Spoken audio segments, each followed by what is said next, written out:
Fun. Okay. Chapter 4 was the next chapter that we're moving into. You guys already saw from Khan Academy. We're looking at the next type of function, which is called an exponential function. And that's what going to be chapter 4's focus is on, is what can we do with exponential functions, what are some real world applications, and then what's an inverse of an exponential function, which you guys will find out is called a logarithm. But before we move into exponential functions, let's just recall what we've already learned. So you've seen functions like the ones listed above, and just by looking at them, you should know what their basic shape is. So looking at the first one, what would the basic shape of that one be? A line, good. Just would have a positive slope because of the positive 2x. How about the next one? Parabola, would it be facing up or would it be facing down? Up, good, because it's a positive 3x squared. The next one, what type of graph would this create? S shape. Yeah, it's called the cubic, but you're right, it's an S shape. So it would look like this. And then you can use what you know about a basic cubic and a basic parabola to help you extend to higher degree functions. What would be the end behavior of a graph like this? It's odd. Yes, it's an x to the 15th, if you think about it in its multiplied out form, and it's a positive x to the 15th, so you guys are right. It would match the shape of a cubic. So the end behavior would go down, up.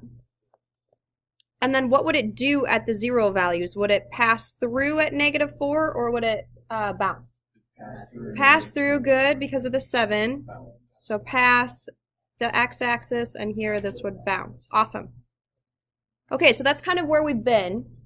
You're going to take what you know about some of these functions to apply where we're going to exponential function graphs. So that's why I just wanted to take a moment to review them. Okay, let's take a look at the function you guys were introduced to on Khan Academy.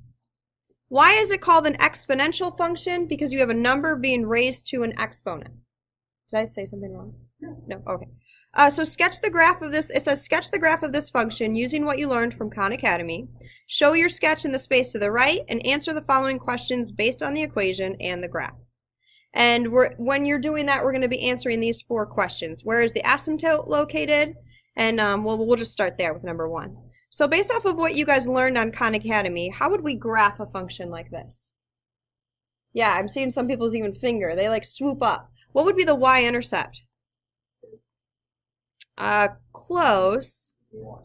If we plug in 0, what happens at 2 to the 0 power? 1, good. So we'd plot 0, 1. And as you get closer and closer to negative infinity, so as you move into really negative values, what happens to the y values of the function? They get really, really close to what? To 0. Do they ever reach 0?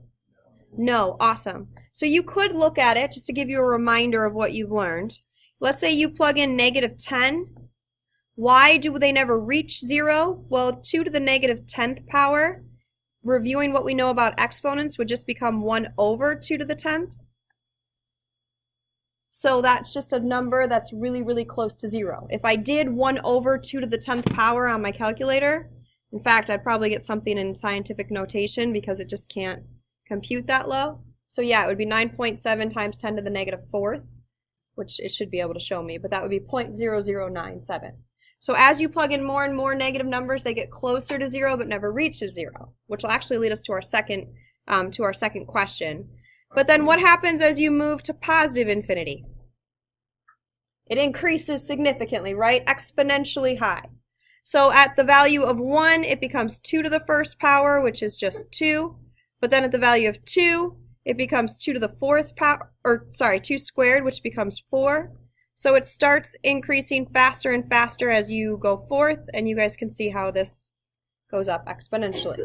Now that's pretty much the basics that was covered on Khan Academy.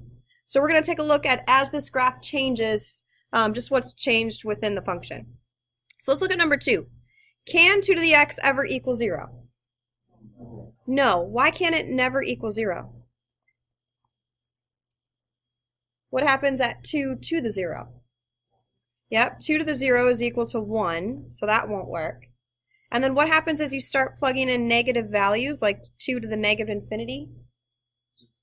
It becomes like 1 over 2 to the infinity, right? Which becomes what? what could I call it? I can't really say, what is the value approach? 0, exactly. So that's why 2 to the x can never equal 0, and I think of it as, because as x approaches negative infinity, the value approaches 0. So you could say the value of 2 to the x approaches 0.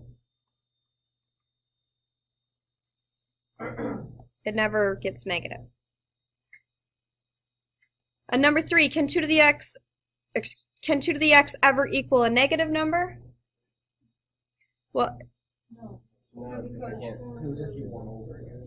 yeah, it can't be less than 0 because it would just be 1 over the 2 to the number. So why or why not? Really because of this. No. Because as x approaches negative infinity, the value of 2 to the x just continues to approach 0. Okay, what ordered pair will every graph of this form, f of x equal a raised to the x, where a is a real number, pass through? So what's one ordered pair you know will always exist? Exactly. Nice. 0, 1. So as you plug in 0 for x, you're always going to get 1 out if the function comes in this form. Charlie. 0, 1. Yes, the 0, 1 is kind of like your new origin. I like the way you said that, Charlie. It's your home point, your starting point when you have a function in that form. Awesome. Okay, so let's go ahead and we're going to take a look at, well, what happens if this equation changes? So to sketch the graph of various exponential functions, we're going to use what we already know about the rules of transformations and just to apply it to this new graph you guys saw in Khan Academy. So let's recall with quadratics, with parabolas. How does this function, quantity x plus 5 squared, differ from the basic graph of x squared? What happens on the graph? Goes to the left or to the right? Left. Good. Remember, it's in parentheses, so it's the opposite of what you would think. So it would go left 5 units. So if we think about y equals, or f of x equals 2 to the x, how do you think this is going to affect the graph? Well, let's graph the basic shape. If I graph y equals 2 to the x, so just graph it as a dashed line. Graph a dashed line. So what points would what points would I have on this graph? 0, 1. I would have like the point 1, 2, and the point negative 1, 1/2. And we know based off of our study of exponential graphs, or I said dashed line, that it would kind of look like this. So if I'm trying to decipher, well, what will this new shape take on? So f of x equals 2 raised to the x plus 5. Well, if I didn't know it, what can you always do if you didn't know? Plug in table, right? So this original point was at 0, 1. If I plug in 0, it becomes 2 to the 0 plus 5. What's 2 to the 5th? Anyone know it off the top of their head? 2 times 2 is 4, times 2 is 8, times 2 is 16, times 2 is 32. Good. So this goes to 0, 32. What do you guys think would happen with the x plus 5? You think it would go left 5? If it went left 5, then instead of 0, 1, we should have what? Negative 5, 1, if it moves left 5. Let's see if that works. If I plug in a negative 5, what's 2 raised to the negative 5 plus 5? 2 to the 0, which is 1. So did that work? Did that prediction work out? Yeah, so this is going to move the graph left 5 units. And we just kind of confirm that using a table. So instead of 0, 1, I'm going to move to left 5 to negative 5. Ooh, what is happening? That's weird. Okay. That was inspirational. Negative 5, 0. Every point here that was on the dashed exponential graph moved to the left 5, like 0, 32. Which means that the original function had the point 5, 32. And then what's going to happen as x continually approaches negative infinity? Oh, yes, thank you. Sorry. Thank you. Negative 5, 1. And what's going to happen as this graph continues to the left? Gets closer to 0. Every point was moved to the left 5 units. It wasn't moved up. It wasn't moved down. It just, every point like here, just moved left over here. All right, so this would be our graph here. You don't need to plot the parent graph. This would be the parent graph, which is your dashed function. But maybe for these first few, you might want to, just so you can remember and see how it shifts. But the goal is going to be ultimately to see a function like so, and be able to create this sketch based off of how the function will be transformed. Okay, what would be the domain of this graph, 2 to the x plus 5? Remember, domain are all your x values. Negative infinity to infinity. You can plot anything for x, and you're going to get a real number answer. What would be the range? What are the y values? 0. Nice. I like how Nate said parentheses 0. Why would he say parentheses 0? Because it can't equal 0, but it's everything above 0. To infinity. Remember, your range, your y values, I just take my finger and I start downward, and I continue going up along the y-axis until I see the actual function starting, which is right above 0, and it goes to infinity. What would be the location of the asymptote? 0. And would it be y equals 0 or would it be x equals 0? Y equals 0. It's a horizontal asymptote. The values are approaching 0 but not quite reaching them. And then you could check your work on the calculator, but I want to make sure that we finish these notes since we took time to go over the test, so we're just going to continue through. It does look like that. All right, with your partner, take a minute and go ahead and sketch a graph of this one, list the domain, the range, and the location of the asymptote. Since x plus 5 moves to the left. Okay, class, go ahead and check to see that you moved it to the right 5 units. If you weren't sure of that, you could have used a table. But hopefully now you see that if a number's added or subtracted in the exponent, it's like looking at it in parentheses of a parabola shape. It moves it to the left and to the right. Any questions on that? Okay, then let's move to up and down shift. Recall with quadratics or parabolas that if you had f of x equals x squared plus 5, how would it differ from the parent graph? How does this one differ? It would go up 5, awesome. So how would you imagine this function would differ from its parent graph? Down 3. So let's go ahead and let's just confirm that. So go ahead and create your xy axis.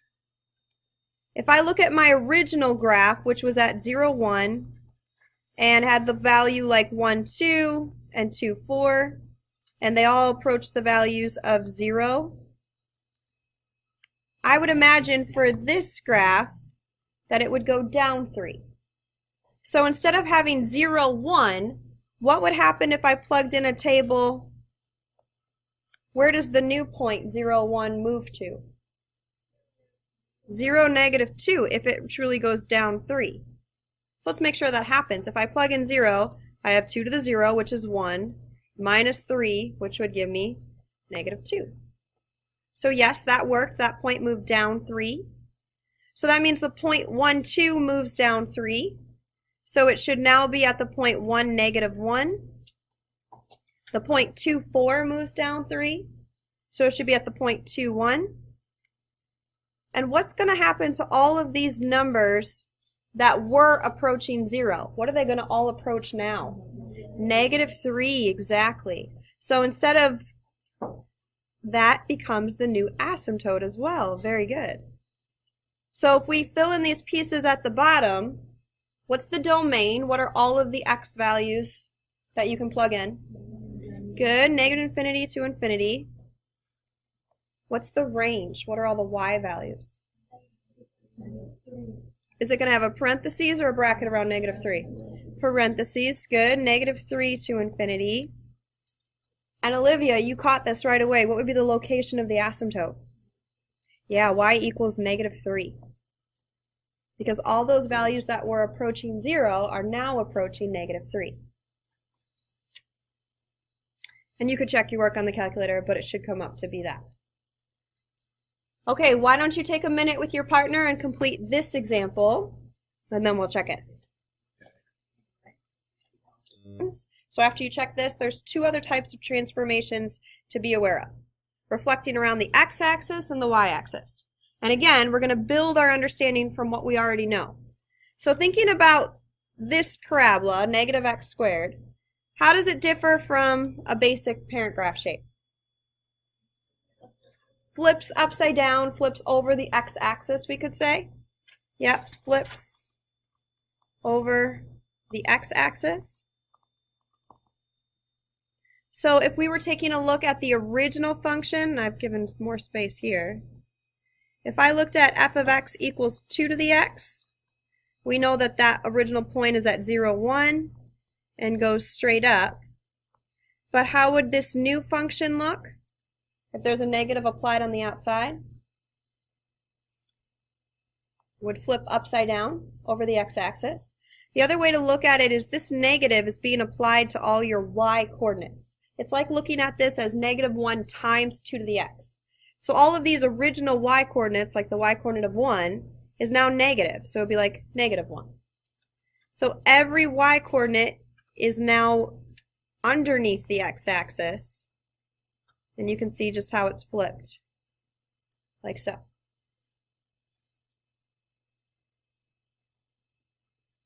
What would be the domain of this graph? Negative infinity to infinity. We can still plug in any real number for x. What would the new range be? What's the smallest y value that exists? Negative. Good. Negative infinity. What's the largest y value that or where would I stop at? 0. 0. Would I have a parentheses or a bracket? Parentheses. Good, because I can't actually reach it. What would be the location of the asymptote? Where are all these points approaching? Yes, y equals 0. Okay, last but not least, reflecting around the y-axis. Based off of a cubic, what you already know. What happens with a basic shape if you apply a negative inside of the parentheses? Flips it over which axis? Y-axis. So this flips it to like this. You flip your x coordinate, so all the original positive x's are now negatives. So how does it differ? It flips over the y-axis. So in the same way, this new graph that you just learned, f of x equals 2 to the negative x, if you see a negative applied to the x coordinate, so within the exponent, it's going to flip over the y-axis. So if we think about our original graph of what we had 0, 1, you had everything going up like this. If we flip this over the y-axis, what's going to happen to the point 0, 1? It's going to stay at 0, 1 because you're making the x coordinate negative. And if I make 0, 1, negative 0, 1, it's the same thing. But then what's going to happen to all the other points? You're switching the x coordinate. So if I think of the original point of 1, 2, now that gets flipped to negative 1, 2. All of the x coordinates are made negative. So your new graph, what happens to the shape is everything flips over the y-axis. What's the new domain? Or what is the domain? It's not really new. It's the same. Negative infinity to infinity. What's the range? Is it negative infinity to 0 or is it 0 to infinity?